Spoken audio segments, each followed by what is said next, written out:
Quando o assunto é filme sobre epidemia, o que não falta é criatividade pro pessoal de Hollywood. Afinal, todo ano é lançado pelo menos um filme ou uma série desse gênero. E ainda mais agora, em meio a uma pandemia mundial do novo coronavírus, as pessoas têm se interessado mais por esse tipo de produção. Parece um tipo de filme complicado, ainda mais se as coisas que vemos na tela forem muito parecidas com a vida real. The average person touches their face 3 to 5 times every waking minute. Mas tem muita gente que vai atrás desses filmes justamente para entender o que está acontecendo, ou para se tranquilizar, ou mesmo para ficar mais apavorado. Vai entender. Será que o cinema vai longe demais quando traz essa temática para as telas? E por que a gente continua assistindo essas obras tão angustiantes? Para entender tudo isso, é só embarcar comigo neste Mitos do Pop.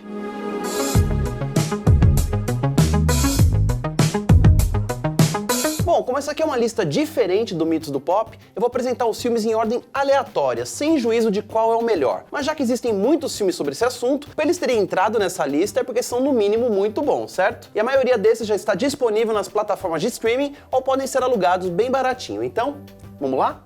Número 10. Todo Mundo Quase Morto. Muitos filmes poderiam iniciar essa lista, mas nenhum deles faria isso do jeito escrachado de Todo Mundo Quase Morto, ou Shaun of the Dead. Dirigido por Edgar Wright, é uma comédia que se passa durante uma epidemia zumbi. Inclusive, a gente tem um vídeo aqui no canal sobre esse assunto, então é só assistir. O mais legal desse é o jeito que satiriza com elegância os filmes mais sérios sobre zumbis, como aqueles clássicos criados pelo mestre George Romero. E sem muito spoiler, e só pra você saber, o mundo acaba conseguindo lidar com a pós-pandemia de um jeito leve e divertido. Os zumbis que restaram no planeta são usados como atrações e entretenimento. Tá aí uma boa ideia pro povo sofrido de The Walking Dead, hein? What? Número 9. Contágio. Qualquer vídeo sobre filmes de epidemia seria incompleto sem o grande Contágio de Steven Soderbergh. Já começa pelo elenco. Tem Gwyneth Paltrow, Marion Cotillard, Jude Law, Kate Winslet, Matt Damon, Lawrence Fishburne e muitos outros. O filme retrata uma pandemia com tanta precisão que chega a ser assustador, mas não se preocupe, nem tudo o que tá lá aconteceria na realidade. Se você quer entender isso melhor, aproveita para assistir o episódio anterior do Mitos do Pop, que fizemos totalmente sobre esse assunto. Resumindo, por mais que o filme seja bizarramente atual, a narrativa não termina em tristeza, mas sim com uma solução, uma vacina que ajuda a sociedade a se recompor lentamente. Ou seja, no fim das contas, Contágio cumpre dois papéis: o assustador, de tudo parecer tanto com o mundo real, e também o reconfortante, de nos lembrar que o coronavírus é terrível, mas não vai causar um apocalipse. Além disso, vou abrir um parêntese para uma menção honrosa. Outra história que é contada de forma bem realista está na narrativa de Epidemia, filme de 1995 estrelado por Dustin Hoffman, em que um vírus chamado Motaba arrasa o planeta Terra. O único detalhe é que essa epidemia é inspirada no Ebola, que eu tenho certeza que você conhece. Fecha parênteses. Número 8, a trilogia Maze Runner. Essa lista é sim muito eclética, então não poderia deixar de ter uma indicação mais jovem. A trilogia Maze Runner é uma confusão dupla. A história se passa no pós-apocalipse, só que enquanto ainda acontece uma epidemia. Pode parecer confuso, mas se eu te disser mais, você vai levar um spoiler. Sure about this? No. Em linhas gerais, a história é a seguinte. Um dia, o menino Thomas acorda em um labirinto cheio de garotos que tentam escapar dali há 3 anos. Só que tem um detalhe, nenhum deles possui memória do passado. O primeiro filme não dá grandes explicações e já que é bastante puxado para ficção científica, pode ser uma boa pedida para assistir na quarentena do coronavírus, porque é recheado de acontecimentos improváveis e bem distantes da nossa realidade. Ah, nada como um filme farofa pra gente não surtar tanto, não é mesmo? Número 7, Filhos da Esperança. Já falamos aqui de alguns filmes em que o vírus é responsável por alguma doença ou culpado por transformar pessoas em zumbis. Mas no caso de Filhos da Esperança, ou Children of Men, do mexicano Alfonso Cuarón, estrelado por Clive Owen e Julianne Moore, o problema aqui é a infertilidade das mulheres. Diferente das histórias que eu falei antes, essa narrativa não dá medo porque os mortos estão voltando para atacar os vivos ou porque o apocalipse já aconteceu e restaram apenas alguns sobreviventes. É muito pelo contrário. Filhos da Esperança dá medo justamente porque é uma lenta marcha à aniquilação e fala sobre aspectos sociais e políticos que talvez a gente não esteja prestando tanta atenção quanto deveria. O filme não explica exatamente se existe um vírus ou uma doença que ocasiona essa infertilidade em praticamente todas as mulheres. Aliás, isso te lembra alguma coisa? I'm sorry, Lydia. Parece o enredo de The Handmaid's Tale, que não é um filme, é uma série, mas é bom e tá valendo. O que surpreende é a precisão com que o filme mostra as consequências dessa tragédia. Se o mundo parar de ter bebês, Quem irá ficar aqui pro futuro? Quem vai passar os costumes e valores adiante? O governo teria de mudar todas as suas estratégias, principalmente em relação à saúde mental da população. E além disso, o elemento aterrorizante é que atualmente só falamos do problema contrário, a superpopulação. Será que nós estaríamos prontos para lidar com uma pandemia de infertilidade e o lento extermínio da humanidade? Só vendo Filhos da Esperança para saber como a gente resolveria isso. Número 6, Extermínio. Dirigido por Danny Boyle, escrito por Alex Garland, que também é responsável pelo roteiro e a direção do recente Aniquilação, Extermínio, ou 28 Days Later, traz a história de Jim, o personagem do Cillian Murphy, um cara que ficou em coma por 28 dias e assim que ele acorda, descobre que Londres foi dizimada pelo vírus da raiva. Daí ele vai vagando pelos destroços, fugindo dos infectados, encontra sobreviventes e descobre que existe uma cura para o vírus sendo criada em algum lugar. O que vem depois, só vendo para descobrir, mas eu te garanto que é uma história que vai além da simples epidemia e diz muito sobre a natureza do homem. E tem também uma continuação, Extermínio 2 ou 28 Weeks Later, de 2007, que não é tão boa, mas vale conferir também. Cara, depois que eu vi esse filme no cinema, eu fiquei meses com medo de dormir e acordar no apocalipse.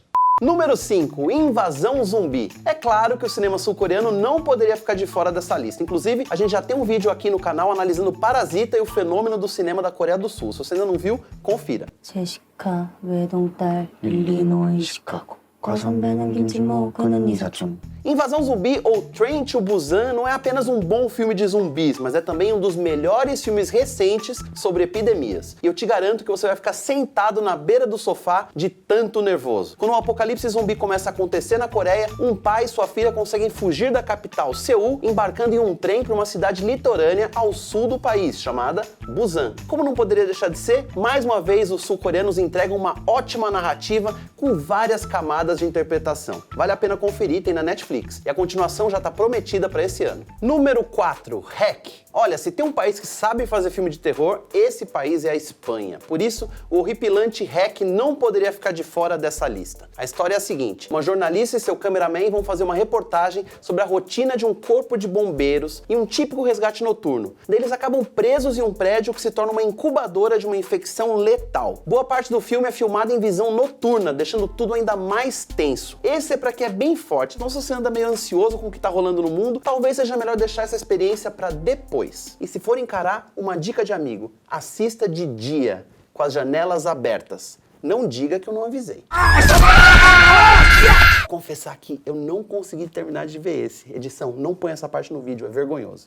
Número 3, Ensaio sobre a Cegueira. Inspirado no livro de José Saramago e dirigido pelo brasileiro Fernando Meirelles, Ensaio sobre a Cegueira tem um elenco de peso, com Julianne Moore, Mark Ruffalo e Gael Garcia Bernal. O filme conta a história de uma epidemia inédita e inexplicável que deixa as pessoas cegas. Conforme mais pessoas são infectadas e atingidas pela doença, os cegos são colocados em quarentena, mas os serviços de saúde oferecidos pelo Estado começam a não dar conta, fazendo com que cada um comece a mostrar seus instintos primários para lutar por suas necessidades básicas. Dentro desse desespero, a única pessoa imune é a personagem da Julianne Moore, a esposa de um médico, que junto com um grupo de infectados tenta restaurar a humanidade. Ah, Julianne Moore adora esse tipo de filme, hein? Segunda vez que ela aparece nessa lista. Tudo bem, Julianne, pode continuar fazendo, que a gente gosta. Número 2, Eu Sou a Lenda. A minha penúltima dica para você já é um clássico recente. Eu Sou a Lenda, estrelado pelo boa praça Will Smith. Se você ainda não assistiu esse na sessão da tarde, é porque é novo demais, então pode ver na Netflix agora. Anos depois de um vírus matar quase 90% da população mundial, um sobrevivente tenta achar a cura para essa epidemia no intuito de salvar aqueles que foram transformados em monstros vampirescos que só atacam de noite. Ou seja, o futuro de toda a humanidade está nas mãos desse único homem. E ele, é claro, é uma lenda. Será que ele consegue? Assista pra saber. E se tem um cara que eu quero do meu lado no apocalipse, esse é o Will Smith. Ô cara cheiroso, viu? Não põe isso. Eu abracei ele, ele é muito cheiroso. Número 1, Os 12 Macacos. O último filme da nossa lista junta duas coisas que Hollywood adora fazer: histórias de epidemias e viagem no tempo. Nesse filme, que se passa em 2035, o personagem de Bruce Willis aceita voltar no passado para impedir uma pandemia que atacou grande parte da população mundial. É claro que as pessoas da época acham que ele é um maluco e agora ele vai precisar provar sua sanidade para os médicos e convencer a população a mudar alguns hábitos para que possam sobreviver no futuro. E esse filme tem um destaque a mais, que é uma das melhores atuações do Brad Pitt, que sinceramente poderia ter ganho o Oscar. Bom, nesse caso, o futuro foi bem feliz com ele, né? Ele acabou de ganhar a estatueta. Valeu insistir, hein? I adore you. Thank you. E aí, curtiu? Deixa aqui nos comentários quais desses filmes você já viu e se tem algum que você colocaria nessa lista. Mas por que nós continuamos assistindo esse tipo de filme mesmo em tempos de pandemia no mundo real? Principalmente quando sabemos que pode gerar mais paranoia e mais ansiedade. Bom, por um lado, nós queremos entender como seria estar no meio do desespero da pandemia. O que poderíamos fazer? Como a gente se comportaria? Justamente por serem ameaças imediatas, universais e horríveis. O mais pavoroso é saber que os vírus não são vilões com histórias de origem. Eles normalmente aparecem do nada, sem uma razão de ser. E é por isso que temos interesse nesse gênero da ficção. No fundo, nós queremos entender sobre o comportamento humano para compreendermos as reações a esse desamparo que surge tão repentinamente. Dessa forma, é possível que quando nos confrontarmos com esse tipo de realidade, assistir a uma espécie de versão do que estamos passando seja algo reconfortante, porque representa um modelo ao qual poderíamos responder. E, principalmente, porque essas histórias acabam tendo um final feliz, que é o que mais queremos que aconteça em uma época de epidemia. Mas é claro, tem gente que não tem limites, não é mesmo? Só para te mostrar como não dá pra gente ficar nervoso com essas narrativas de Hollywood, se liga nessa novidade bem bizarra. A produtora Full Moon Features anunciou que está rodando um filme intitulado Corona Zombies. A princípio, o filme tem a estreia prevista para abril e será baseado na pandemia do coronavírus. Sente só os trechos da sinopse. Seria um governo adormecido ao volante misturado com um vírus que faz com que suas vítimas levantem e matem. Ou seja, nada a ver com a realidade que estamos vivendo hoje com esse vírus, não é? Ainda bem. Mas o importante mesmo nessa hora é ficar atento às fontes confiáveis de notícias, não entrar em pânico e, principalmente, cuidar muito bem de você e das pessoas ao seu redor. Estamos juntos nessa. E depois que essa crise passar, não quero ver nenhum filme desse tipo nos próximos 10 anos. E este foi mais um episódio do Mitos do Pop. Não esqueça de deixar o seu like, compartilhar com seus amigos e fique ligado para não perder nenhum vídeo do Adoro Cinema. E conta aqui nos comentários quais temas você quer ver no Mitos do Pop. E mais uma vez, não esqueçam de lavar as mãos. Se cuidem, tchau!